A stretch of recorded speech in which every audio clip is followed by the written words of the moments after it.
Qu'on ait aimé les maths ou pas, qu'on soit encore élève ou pas, on en a tous une, quelque part au fond de son sac ou d'un placard.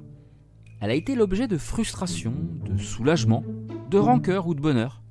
En tout cas, elle ne laisse finalement pas indifférent.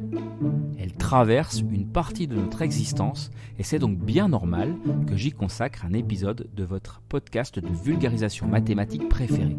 Je parle de votre calculatrice, bien sûr. Mais d'où vient-elle ? Qui est-elle vraiment ? On en parle aujourd'hui sur Maths en tête. Votre histoire personnelle avec une calculatrice commence probablement avec le mot soleil. Ouais, c'est pas faux. Vous savez, vous tapiez 713 705 et vous retourniez la calculatrice pour lire à l'envers. Mais la grande histoire, elle, commence bien plus tôt.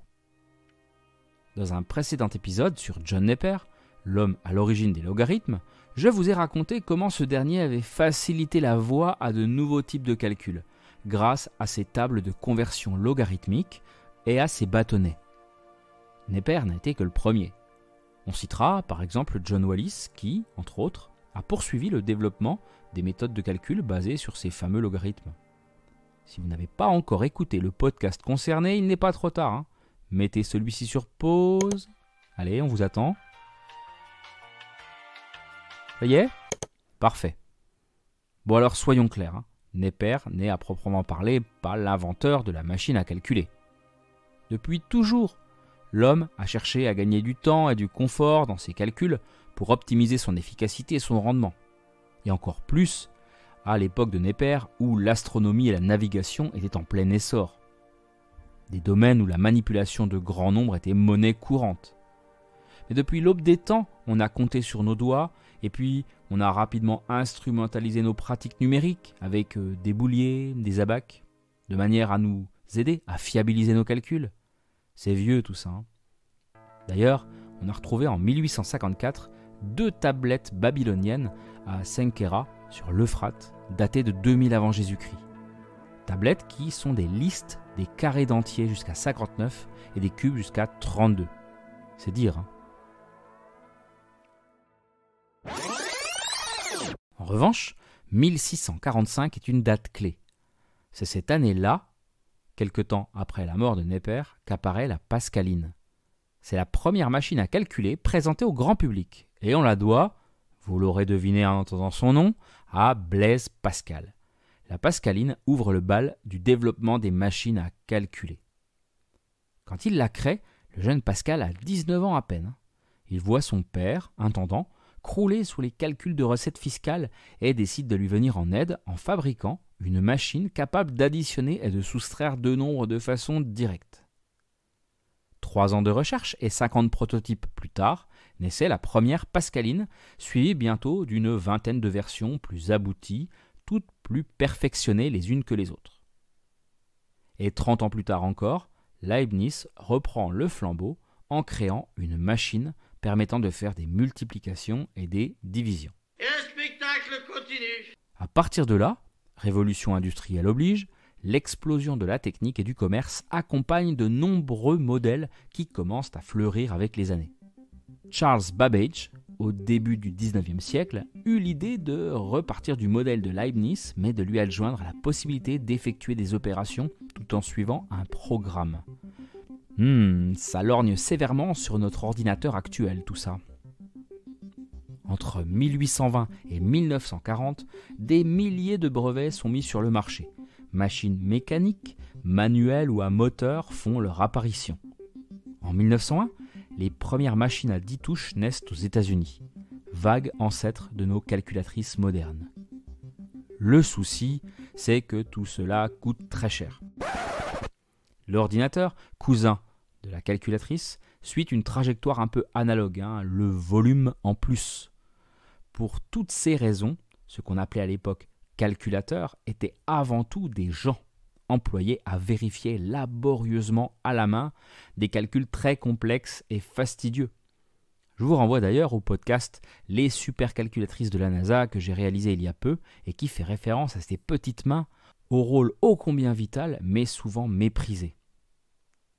Mais en 1948, la Curta une calculatrice mécanique révolutionnaire vient bouleverser le cours des événements. Portative, elle permettait de faire une multitude de calculs très rapidement. Cette espèce de gros moulin à poivre avec sa manivelle sera utilisée jusqu'en 1970, année de la mise sur le marché de la calculatrice conventionnelle qu'on connaît aujourd'hui. La miniaturisation passe par là. Texas Instruments, TI pour les intimes, la firme américaine, sort la toute première calculatrice électronique en 1972. Quelques années plus tard, c'est au tour d'HP, Hewlett-Packard, avec sa machine programmable. Casio, au Japon, se place également sur le marché. Les géants sont là, c'est une nouvelle ère qui commence. Bon, ça, c'est pour la grande histoire. Mais la petite, la vôtre, la mienne, une calculatrice, ça n'est pas un grille-pain, hein. Il y a souvent un petit supplément d'âme là-dedans. Et je ne peux m'empêcher de me demander, là, quel genre d'utilisateur êtes-vous ou étiez-vous? Que représente votre calculatrice pour vous?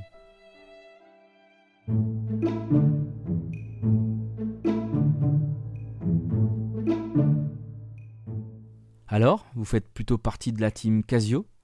Vous êtes plutôt TI? Fan de la récente petite française Numworks qui a tout d'une grande? Ou alors vous êtes un adepte de la première heure et vous ne quittez pas votre vieille HP? La première calculatrice, c'est quelque chose quand même, hein. On l'aborde avec fierté, on en a un peu peur aussi. Elle symbolise la puissance et la fiabilité, alors qu'elle ne devrait pas. Facile de la mettre en défaut avec quelques calculs bien trouvés. Ça permet un peu de la désacraliser en plus. Et il y en a besoin, hein. Car souvent en classe on entend Mais la calculatrice, elle dit ça. La calculatrice n'affiche que ce qu'on lui dit de faire. Et si la démarche est erronée, la machine ne vous avertira pas. Une vraie leçon de vie, hein, un peu méta finalement. Après, son statut évolue avec le temps. Elle stigmatise les frustrations, les colères, les petits bonheurs, les petits échecs également, les déceptions, les espoirs. C'est plein de choses une calculatrice. Parfois en classe, je vois des élèves de terminale sortir leur calculatrice scientifique ultra moderne, mais également leur vieille machine toute simple datant du collège. Pour faire les calculs simples. Qu'on me répond souvent, comme si leur nouvelle calculatrice graphique ne pouvait pas les effectuer. Et ouais, les habitudes ont la vie dure. Et on s'attache. Et après tout, on ne se moque pas d'un footballeur qui a ses petites manies bizarres avant un match, alors... Pour certains autres élèves, c'est comme un doudou. L'avoir à côté de soi, c'est rassurant. Même quand le contrôle ne la nécessite pas. C'est vraiment un objet plein de contradictions. Parfois incompris, quand certains élèves ont peur de la détraquer. Parfois domptés par d'autres qui l'exploitent à 200%, quitte à créer leur propre programme. Souvent mal utilisée, oubliée quand elle est indispensable à la vérification de certains résultats, mais précieusement inutile pour vérifier que 5 x 3 égale 15. Un objet de contradiction, car on la déteste, mais quand on ne l'a pas, ça ne va pas. Et puis on a le bac, où on arrête ses études liées aux maths, et on l'oublie. En plus, maintenant, les calculs peuvent se faire aisément en ligne, hein. Google, n'importe quel tableur, des sites comme Wolfram Alpha, ce ne sont pas les outils qui manquent. On l'oublie, cette calculatrice. Et puis, en faisant le ménage, on la retrouve un jour, poussiéreuse, dans un tiroir.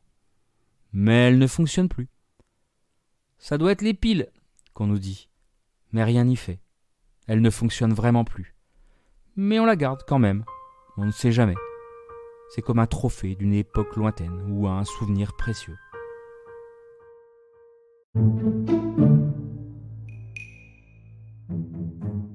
Voilà, c'est la fin de ce nouvel épisode. Vous continuez à débarquer sur ce podcast et c'est un grand bonheur pour moi. Merci pour votre écoute et pour votre fidélité. Parlez de maths en tête à Gérard, votre oncle garagiste, à votre voisine podologue ou à votre neveu en classe de seconde. C'est là la vocation première de cette émission. Parler de mathématiques de manière abordable au plus grand nombre.